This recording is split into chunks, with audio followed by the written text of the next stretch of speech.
मी आर्णी गावातील शेतकरी पुंडलिक भिकामाळी। मी आज माझ्या शेतात दररोज येणं होतं। आता जून महिन्यापासून मी 2 एकर कापूस लावलेला आहे। या कापसामध्ये दररोज फार वेगवेगळे चांगले बदल वाटत होते, परंतु या 5-7 दिवसामध्ये लाल्या रोग हा या बदलत्या हवामानामुळे पूर्ण शेतात 5-7 झाडं टाळून लाल्याचा प्रादुर्भाव बऱ्याच प्रमाणे वाढता झालेला आहे।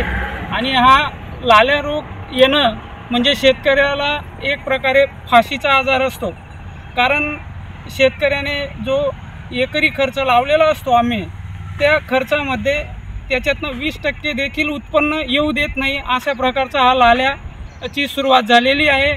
आणि या लाल्यामुळे शेतकरी हा 5% देखील स्वतःचा खर्च काढू शकत नाही।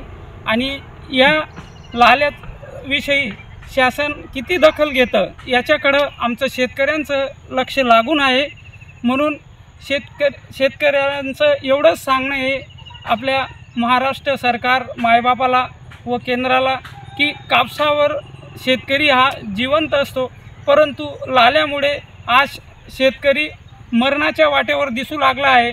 म्हणून शेतकऱ्याला आशा आहे की शासनाने शेतकऱ्याला काहीतरी मार्ग काढून त्या ठिकाणी शेतकऱ्यांना मदत मिळावी, एवढीच शेतकऱ्याची अपेक्षा आहे।